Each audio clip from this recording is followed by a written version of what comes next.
শীতের শুরুর থেকে মনটা অনেক ভালো লাগে কারণ শীত মানেই যেন বাহারি রকম সবজি যে সবজিগুলো দেখলে যেমন চোখ জুড়ায় যায় খেতেও কিন্তু অনেক ভালো লাগে বিশেষ করে এই সবজিগুলা দিয়ে সবজি খিচুড়ি ফ্রাইড রাইস সব কিছুই অনেক ভালো লাগে। আর এগুলা শীতের সময় প্রচুর পরিমাণে পাওয়া যায়।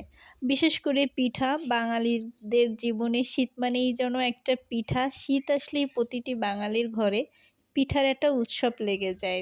আসলে শীতের সময় পিঠা খেতে যতটা ভালো লাগে, গরমের সময় এতটা ভালো লাগে না।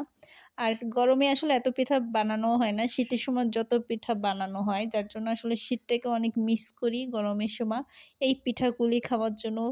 আর আমার মতো পিঠা প্রেমিক যারা, তাদের কাছে তো আরো অনেক বেশি ভালো লাগে শীতের এই সময়টা। আর শীত আসলেই যেন প্রতিদিন সন্ধ্যার সময় পিঠা, পিঠা একটা মন। আর ভালো লাগে সবজিগুলো টাটকা, টাটকা সবজি দেখতে ভালো লাগে, অনেক ভালো লাগে। আর এই সবজিগুলো আসলে গরমের সময় প্রচুর পরিমাণে মিস করি। কিন্তু শীতের লাস্টের দিকে মনটা অনেক খারাপ হয়ে যায়। আর পিঠা মিস করব, পিঠা ওইভাবে খাওয়া হবে না। কিন্তু যখন রান্না করতে যাই, তখন মনে হয় ইস! শীতটা যে কবে যাবে? এই ফুলকপি, পাতাকপি, শালগম দিয়ে সবজি খেতে আর ভালো লাগছে না। কেমন যেন একঘেয়েমি চলে আসে।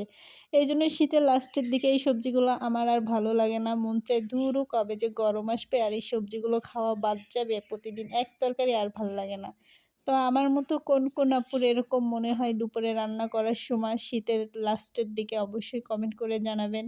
আমার তো ভালোই লাগে না। মনে হয় কবে গরম আসবে আর এই সবজিগুলো বাদ দেব।